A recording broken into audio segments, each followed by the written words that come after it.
एक शब्द स्पष्टता,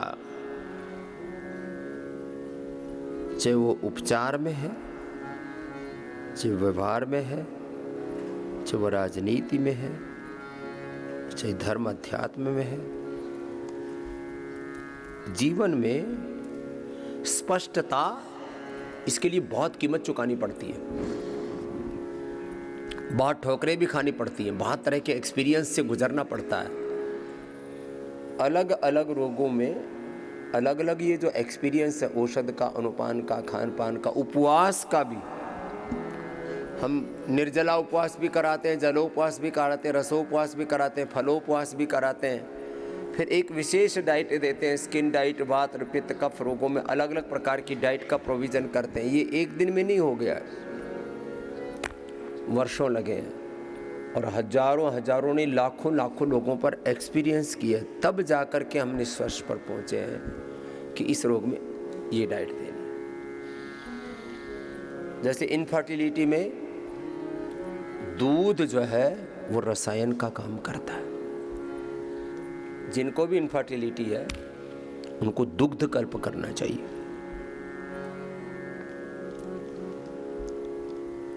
जिनको वात रोग है उनको एलोवेरा, गिलोय, पारिजात, निर्गुंडी, सहजने का रस और ATM एलोवेरा, टर्मरिक, मेथी की सब्जी जो बताते, इसी का प्रयोग करना चाहिए। जिनको बहुत अधिक कफ रोग है उनको हम सब डाइट बंद करा देते हैं, केवल और केवल भुना हुआ चना, थोड़ी सी मात्रा में थोड़ा खजूर, थोड़ा सा अनार, पपीता देते हैं और सारी डाइट, दाल, शाक, सब्जी सब बंद कर देते हैं।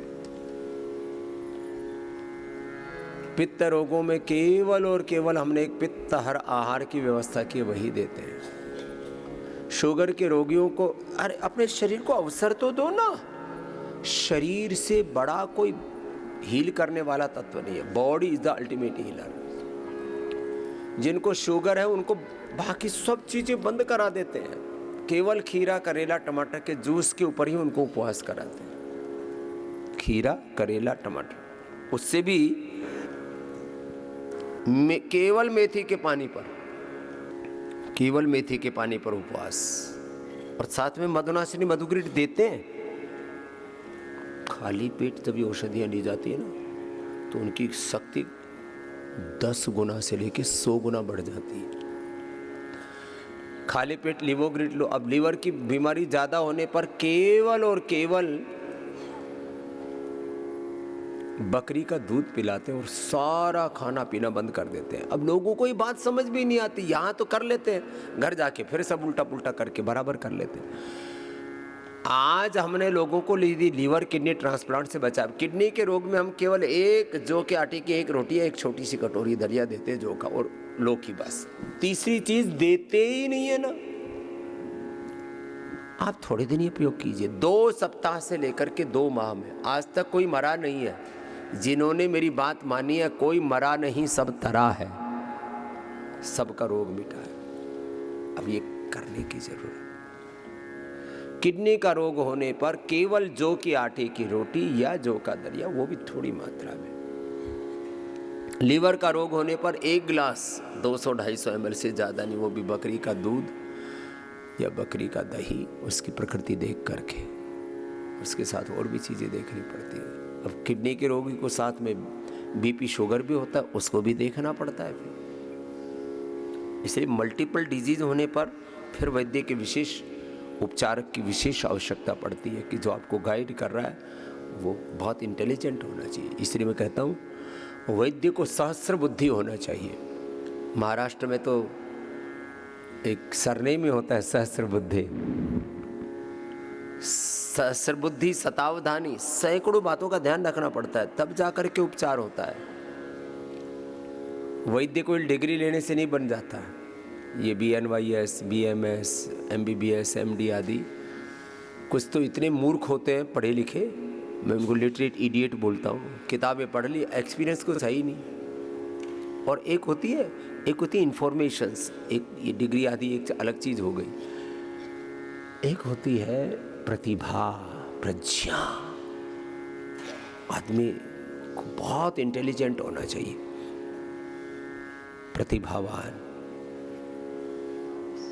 तब जा करके वो अपना चलो आदमी को खुद को ज्ञान कम हो तो जो वैद्य है, डॉक्टर है, उसको तो नॉलेज पूरा होना चाहिए ना। ये आजकल ये जिस किसी को देखो वो ये अपने कुछ ना कुछ केमिकल लिख देता है, 2 3 4 दवाई लिख डाली है, ठीक है ये खा लेने, ये कर लेने, ये कर लेने, ऐसे नहीं पता।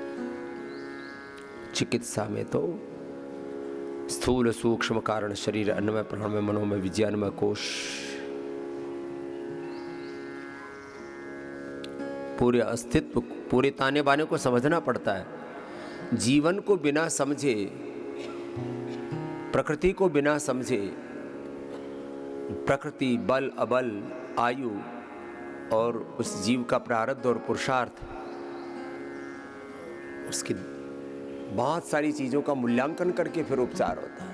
आपको बीमारी ज्यादा बढ़ गई है ना, तो थोड़ा सा एक्स्ट्रा अवेयर होना पड़ता है, एक्स्ट्रा अलर्टनेस। अभी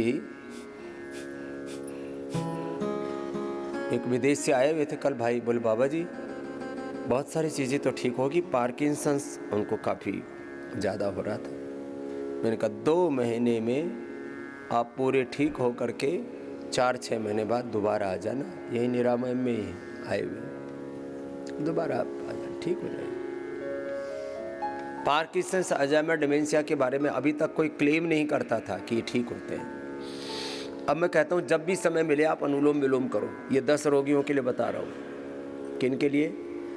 जिनको बहुत अधिक पार्किंसंस है, अल्जाइमर है, डिमेंशिया है, ANA है, AVN है, HLB27 है, जिनको कल एक दूसरा रोगी मिला, बोले जी कैंसर बोल दिया, बहुत खराब स्थिति है, क्या करूँ? मैं तो गया ही नहीं उधर। मैंने कहा बस आप एक ही काम करना, जब भी समय मिले अनुलोम विलोम कर लें, जीवनीय ऊर्जा इतनी बढ़ जाती है। अब देखो मैं एक एक वाक्य में पूरा सार कह रहा हूँ, औषधि तो बताता ही रहता हूँ।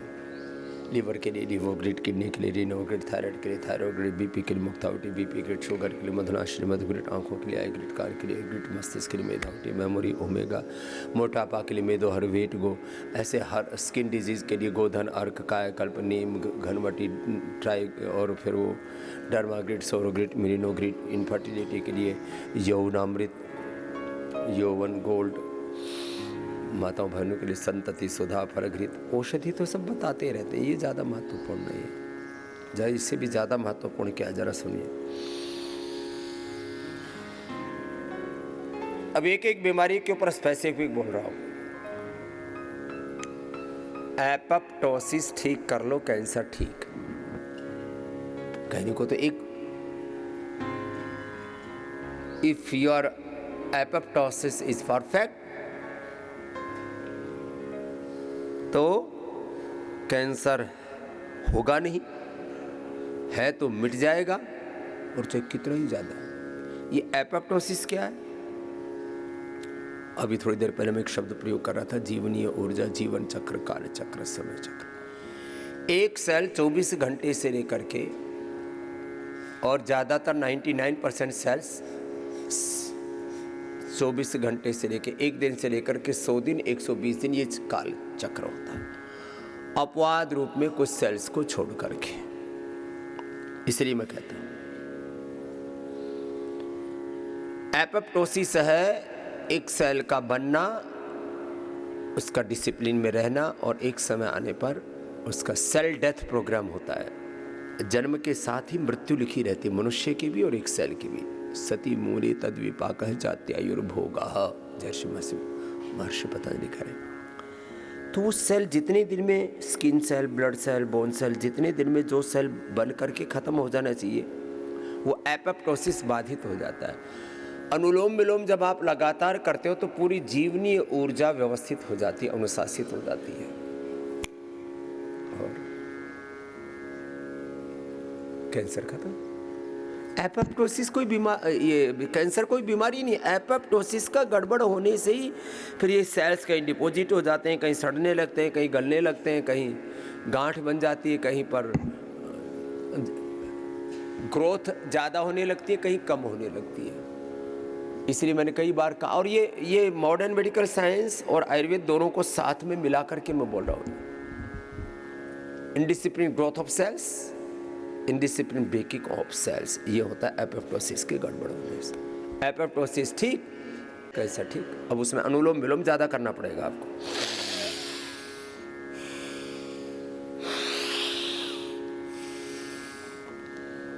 कीजिए, लगातार कीजिए।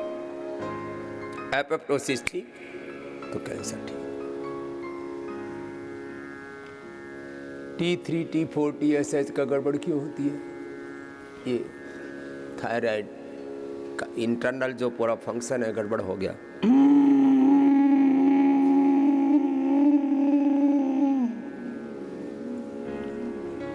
पाँच मिनट तक, 5 बार से लेके 5 मिनट तक उज्जाई, 5 बार कम से कम सिंहासन, कपालभाति के साथ 5 मिनट ये पॉइंट दबा लेना दोनों हाथों में।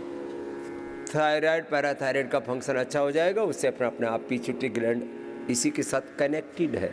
जब थायराइड पैराथायराइड गड़बड़ होते हैं और तो उससे T3 T4 फिर TSH थायराइड स्टिमुलेटिंग हार्मोन वो पिट्यूटरी ग्लैंड से पैदा होता है, तो थायराइड ठीक हो जाती है। इसमें क्या बात है? थायरोग्रिड धनिकापन उसमें मदद करेगा। कैंसर में फिर वो सिस्टोग्रिड डायमंड, देखो सोना चांदी हीरे मोती ये और औषधीय रसायन है। ऐसी पेनक्रियाज 3 चीजें ठीक हो जाए। पेनक्रियाज बॉडी का एक सेल। टाइप 1 डायबिटीज होती है, पेनक्रियाज बहुत ज़्यादा कम काम करना शुरू कर दिया। कभी भी पेनक्रियाज आपका खराब नहीं होता है।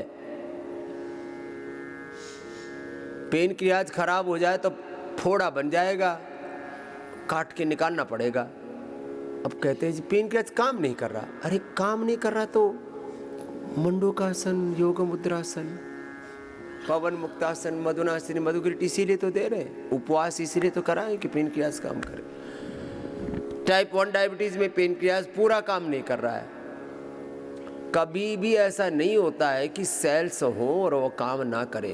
जिस कारण से काम नहीं कर रहे, बस उसको अनुकूल वातावरण दो, अपने आप सेल्स काम करना शुरू कर देंगे। डीजनरेशन ये स्थायी प्रॉब्लम नहीं है, ये तो हमारी असावधानियों के कारण से, हमारी गलतियों के कारण से एक टेक्निकल फॉल्ट आया है, इसको ठीक कर लो। दूसरा, एक सेल के रिसेप्टर्स, न्यूक्लियस, माइटोकॉन्ड्रिया, एक सेल के अंदरूनी प्रक्रिया बाधित होने पर टाइप 2 डायबिटीज होती है। और टाइप 3 उसको कहते हैं कि फिर जब ये दोनों चीज़ें गड़बड़ होती हैं और शुगर बेइंतहा बढ़ जाता है अंदर, तो फिर हमारे जितने भी सेंसिटिव ऑर्गन्स हैं उन पर, आँखों पर, कानों पर, ब्रेन नर्वस सिस्टम पर, लीवर किडनी पर, अलग अलग अंगों पर, हार्ट पर दुष्प्रभाव पड़ता है। डायबिटीज, पेनक्रियाज और सेल्स की फंक्शनिंग गड़बड़ होती है। एक सेल के रिसेप्टर्स, न्यूक्लियस, माइटोकॉन्ड्रिया और इसके इंडिविजुअल जो एक सेल की एक प्रकृति द्वारा निर्धारित उसका जो अपना एक डिसाइंड वर्क है उसको करने में दिक्कत आती है। ब्लड प्रेशर तो कुछ है ही नहीं, ये तो खून का प्रेशर बढ़ जाता है स्ट्रेस बढ़ने से, या कुछ चीज़ें अनवांटेड जीवन में हो जाते, वात पित्त का त्रिदोष बढ़ जाते हैं, मोटापा बढ़ जाता है, नींद पूरी नहीं होती है। आर्टरीज और वेन्स की सिकुड़ गई या फैल गई, यही तो ब्लड प्रेशर है और कुछ भी नहीं। वात, ये जितने भी दर्द हैं ये वात, प्राण शक्ति का कमजोर होने से वात रोग, श्वसन तंत्र के कमजोर होने से कफ रोग, पाचन तंत्र के कमजोर होने से पित्त रोग, स्किन की इम्यूनिटी कमजोर पड़ गई, स्किन रोग। अब इसमें मूल कारण वो कमजोर क्यों पड़ती है? लीवर और स्ट्रेस। लीवर गड़बड़ हुआ, स्ट्रेस ज्यादा हुआ, स्किन प्रॉब्लम। सेम कारण इनफर्टिलिटी में। बहुत ज़्यादा उत्तेजक आहार, उत्तेजक विचार और आजकल तो गैजेट्स का बहुत ज़्यादा इस्तेमाल और बहुत ज़्यादा भोगात्मक वृत्ति, सब ठीक हो जाता है किसी भी कारण से। कुछ भी लोग बीमारियों से डरे बैठे हैं, ऐसे फालतू। बीमारियों की कोई हैसियत ही नहीं है, कोई औकात ही नहीं। बहुत छोटी छोटी टेक्निकल प्रॉब्लम्स हैं। 99% बीमारियों को तो क्या बोलते हैं? Lifestyle disease. लाइफस्टाइल अच्छी कर लो, डिजीज ठीक हो जाएगी। फिर जब वो लंबे समय तक बनी रहती हैं तो फिर इनकेरेबल डिजीज हो जाती है, क्रोनिक एंड इनकेरेबल डिजीज। तो भाई कोई कितनी बड़ी समस्या हो, समय कम ज्यादा लग सकता है, ऐसा हो नहीं सकता कि आपकी समस्या ना मिटे। अब किसी को मोटापा कम करना है, अब तो देखो अपने मेटाबॉलिज्म को ठीक, मेटाबॉलिज्म की प्रॉब्लम ही मोटापा है। अब हम 1 किलो जूस पी ले, गन्ने का, मौसमी का, कुछ भी, हमारी तो शुगर नहीं बढ़ेगी। और शुगर वाला 100 ग्राम गन्ने का जूस पी ले, एकदम से 500 शुगर। क्यों? पेनक्रियाज भी ठीक से काम नहीं कर रहा है, रिसेप्टर्स भी ठीक से काम नहीं कर रहे, उनके पास से शुगर गुजरता है, उसका मुंह नहीं खुलता, उसका न्यूक्लियस काम ठीक नहीं कर रहा, उसका माइटोकॉन्ड्रिया काम ठीक नहीं कर रहा। तो हमारा मेटाबॉलिज्म अच्छा है तो ना तो हमको मोटापा होगा 1 किलो जूस पीने से, 1 लीटर पी जाएंगे। हमने कई बार पी के भी देखा है, 1 लीटर जूस पिया, फिर चेक करवाई, शुगर तो हमारी नहीं बढ़ी, मोटापा तो नहीं बढ़ा। नहीं तो क्या होता है, जो ग्लूकोज है, कार्बोहाइड्रेट है, उसको लाइसिस आपका अच्छा ना हो, मेटाबॉलिज्म अच्छा ना हो तो फैट में कन्वर्ट कर लेता है शरीर। किसी गाय भैंस का दूध बढ़ाना हो, आप उसको गुड़ शक्कर अच्छे से खिला दो, उसका दूध बढ़ जाएगा, घी भी बढ़ जाएगा, फैट बना लेते हैं उससे। जानवरों में भी होता है, अपने शरीर में। तो ये शरीर विज्ञान, जीवन विज्ञान को ठीक से समझोगे ना तो आपके लिए बीमारियों का अच्छा होना ये कोई चैलेंज ही नहीं है। ये तो लोगों ने क्या कर रखा है, अरे भाई बीमार हो गए तो डॉक्टर ही ठीक करेगा। डॉक्टर खुद बीमार है, उन्होंने थोड़ा बहुत टेक्निकल नॉलेज उनको ज्यादा है।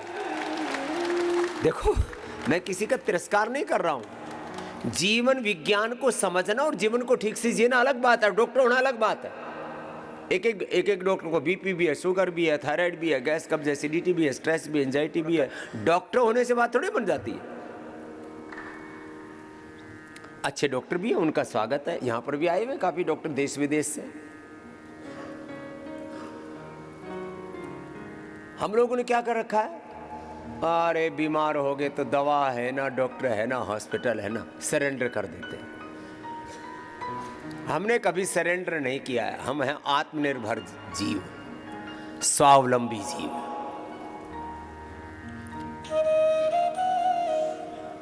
हमने हर एक बारे में ना ऐसे अब वो बहुत प्रामाणिक लोग हुआ करते थे, उनके ऊपर भरोसा करना अलग बात थी। पॉलिटिक्स में पॉलिटिशियंस पर, धर्म पर धर्मगुरुओं पर, हेल्थ के संदर्भ में डॉक्टर पर, शिक्षा के संदर्भ में गुरु पर। लेकिन भाई आज मामला गड़बड़ हो गया है। और एक बात और बताता हूं,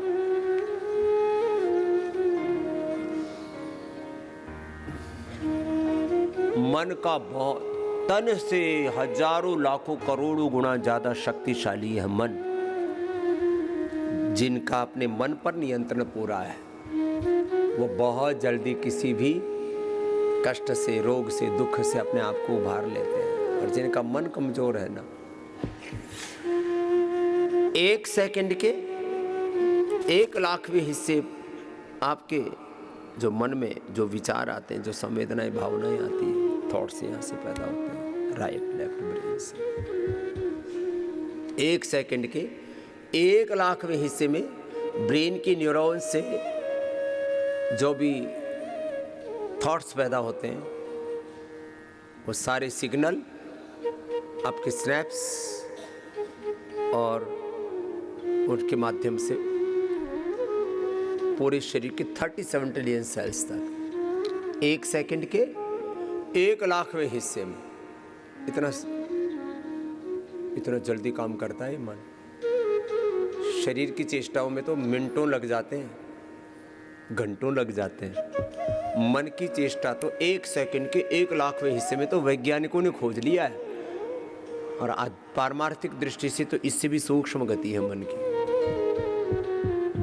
तो इसलिए अपने मन को जिन्होंने साध लिया है, फिर उनके लिए कुछ भी असाध्य नहीं है।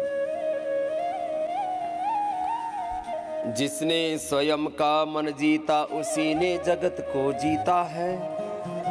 इसलिए मन के ऊपर बड़ी चर्चाएं हैं शास्त्रों में, और ये यथार्थ है, हकीकत है।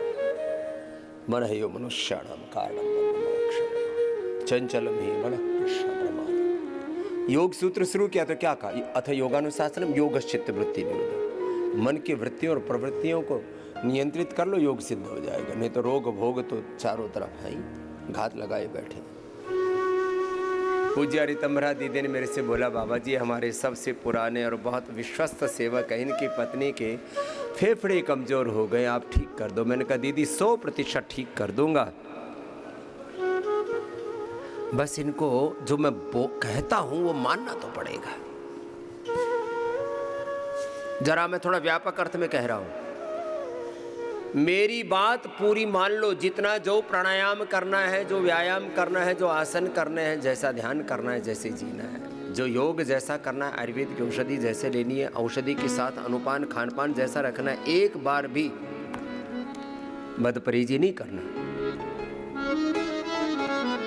बस फिर 2 सप्ताह से लेकर के 2 माह में तुम्हारे सारे रोग ठीक। सामान्य मोटापा, बीपी, शुगर से लेकर के कैंसर तक। इससे बड़ी बात और क्या हो सकती है? अरे 2 महीने मानने में दिक्कत क्या है? जिंदगी पड़ी है मनमानी करने के लिए, और मनमानी क्यों करना? गुरु की मानो। ये जो आज जो मैं आपसे बोलता हूं ना, इसके पीछे मेरा हजारों नहीं लाखों लोगों पर प्रत्यक्ष अनुभव है।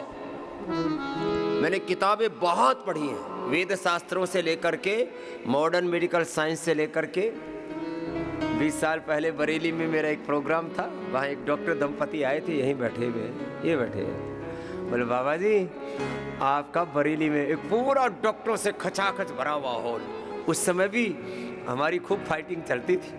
अरे बोले बाबा जी कहते ये बीमारी ठीक हो जाती है, बीपी है, शुगर, ये थायराइड, ये अस्थमा, आर्थराइटिस कैसे ठीक हो जाता है? उस समय भी मैं पूरी लॉजिकल बात करता था, और आज भी 100% लॉजिकल बात करता हूँ। स्पिरिचुअल बात भी उसके साथ इसलिए ऐड ऑन कर दी, स्पिरिचुअल एक्सपीरियंस भी और बढ़ गए, तो इसलिए उनको जोड़ दिया। बाकी 100% परिणाम, 99 वाला चक्कर ही नहीं है।